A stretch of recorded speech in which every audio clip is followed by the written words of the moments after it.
gamers? Welcome back to yet another Diecast review. This one's going to be a pretty cool one. This is Ross Chastain's 2024 Kansas race win, the one he won in the fall. He almost did it in the spring race, but obviously, I think he has some sort of Busch Light curse going on, especially since last year, which is kind of unfortunate because, I don't know, that car, the Crocs car he ran in the spring wasn't great. I mean, I think I might have done a review on that. I'm not sure, but yeah, that car wasn't great, the scheme-wise. But the car seemed like it was a race-winning car, but unfortunately didn't win that race, but won the fall race, holding off William Byron. And let's get right into this one here in the Kubota car. As you can see, probably have already seen it by the thumbnail already at this point, but alright. And as you can see, this one is loaded with confetti, so that's a good thing. And here is your regular 2024 race win box, if you haven't seen it before.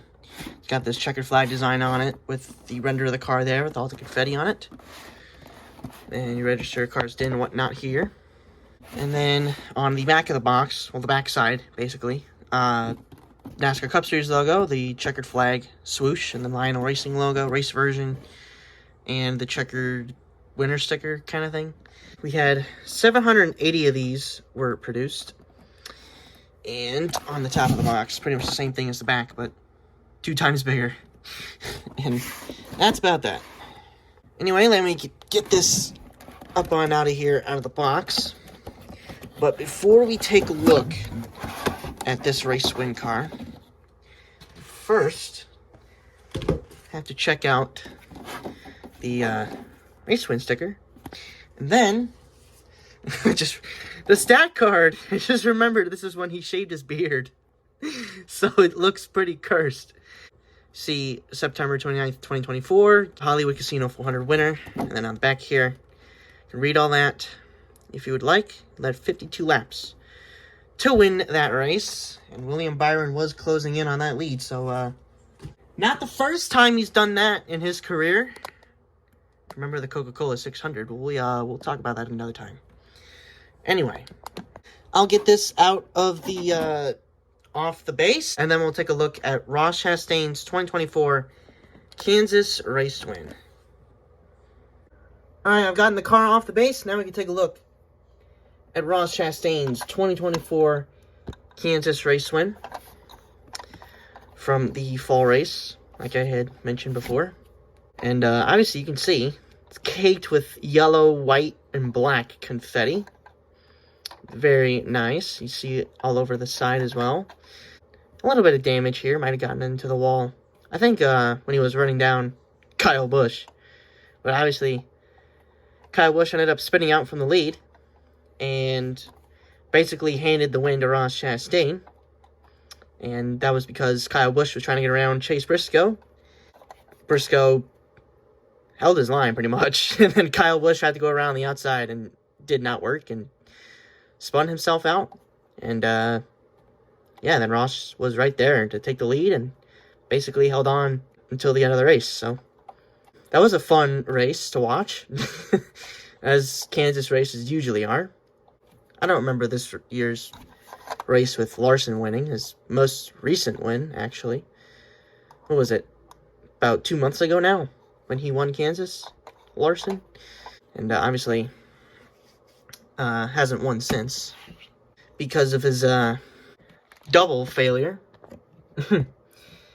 Then yeah, this year for Ross at Kansas, I don't even remember, to be honest, what happened. That race was kind of forgettable already at this point, because it was just Larson dominating, I'm pretty sure.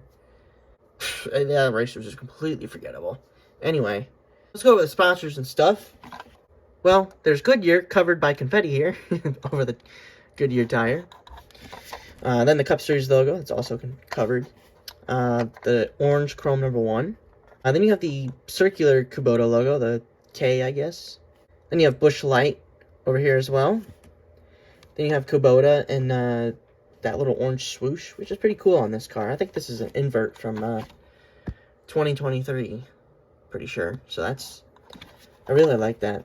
And then back here you have Worldwide Express, rest in peace. Moose of Eternity, and Jockey as well. And then on the name rail, you have Ross Chastain with the winner sticker there, and Chevrolet on the C post or the B post. I don't remember. Then you have Siemens there as well, and Wendy's logo right there as well. Oh, and then you get your bioethanol fuel thingy there as well. On the deck lid, you have Kubota, that's covered in confetti. We have DIN number 398 out of 780. On the rear bumper, you have Quaker State, and then Kubota, Chevrolet logo, the rear camera. Then you have the Camaro logo, the ZL1, and the number 1 again. And then on the other side, pretty much same stuff. Worldwide Express, Moose Fraternity, Jockey, Kubota, Wendy's, Siemens, Ross Chastain on the name rail, Chevrolet, Busch Light, Kubota, again, and the Orange Chrome number 1, Cup Series logo, and the Goodyear logo that are both decently covered on this side, but not as much as the other side. And then on the hood, you obviously have a crap load of confetti with the covered Kubota logo, with the other one as well. And then on the front bumper, you have the number 1, the Chevrolet Camaro model, and then the Trackhouse Racing logo there.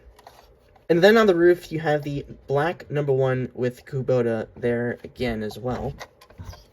And now, let's go over race damage. Race damage, race confetti, whatnot. Obviously, a lot of confetti. Like I said, yellow, black, and white. All over the car. Really nice. I like when cars are confetti loaded. It's one cool thing about race wins. Especially ones that have confetti at tracks. Then over here, like I mentioned before, might have gotten into the wall when he was running down Kyle Busch at some point, or earlier in the race. Who knows? Obviously, the race used tires as well. And obviously, no sticker left on them. I don't think he ever came down for fresh tires when that caution came out for Kyle Busch. Unless they fell off, I don't know. And then there's confetti over here as well on the grill and the splitter, which is pretty nice. I like when they just fall down on the grill. The Harvick 2022 Richmond win has, like, the entire grill is just confetti. It's literally not a single little piece of black on it. It's just completely filled with confetti. So that's pretty cool. And again, I'm glad to have that because that's his final win. Anyway, back to this car. Yeah, confetti all over the windshield, the roof, and the back windshield, basically. Or the back window, I should say. And then the deck lid as well. So pretty much the entire car was covered in confetti. Pretty much. That's pretty much that. Anyway. But yeah, he was able to hold off William Byron, who was closing in on the lead. I think for last, 15 laps? Or something like that. Maybe the last 20. Last 20, I think he was closing in. And then Ross was able to hold him off using his line. And yeah, that wasn't the only time he's ever done that. And it's pretty cool he's done that twice now. But in other news, recently, yeah, not a great stretch of, 2 or 3 races? Yeah, 3, because of Sonoma. The bad pit call by Phil Surgeon got him stuck behind traffic with 15 to go. And then pretty much a caution fest from there. So basically, he was never able to move out of that spot, while Chase Elliott was able to get 3rd, and people were complaining about Alan Gustafson. Again, even though he got 3rd, Elliott was able to get right back to where he was before he pitted. And Ross was, I think just outside the top 10. And had a top 10 car all day long. And then Phil Surgeon had him come down pit road. And obviously that didn't work because he finished outside the top 25, I think. So that's pretty frustrating. Then at Dover, I think he had a tire or something happen to his car out of turn 2, slammed the wall. Ended his day after Joey Logano was still mad about Chicago. And then at Indianapolis with the Busch Light line car, 19 laps in, gets punted by Michael McDowell and gets slammed into the wall. That's not a great stretch for him right now. Hopefully it comes back to him this weekend at Iowa, which he's got a brand new Busch Light Farmers car, which will be pretty nice to watch. Well, I don't think I'll be home for it, so that's why there will be no reactions for this week or next week. Obviously, you know why next week, because I'll be at Watkins Glen. But other than that, Ross has had an okay year. He won the Coca-Cola 600, which I can't wait for that diecast to come. I honestly didn't really like that scheme, to be honest. And Suarez got the better version with the inverted colors, which is kind of funny, considering he's leaving this year. So I think the Atlanta win for Suarez could be his last Cup win, unless something opens up in the Cup Series. I don't think so, though. But the Call League 11 car just got released. So I think he could have a spot either at Call League or JRM next year in Xfinity. But I don't see much for the Cup Series right now for Suarez. Other than that, that's pretty much it for this review. If you guys enjoyed, smash like button and subscribe. Turn notification bells so you don't miss an upload, especially like diecast reviews. I think I mentioned it before. I think my next one is either Ricky Stenhouse's Talladega win or Chase Briscoe's Darlington win.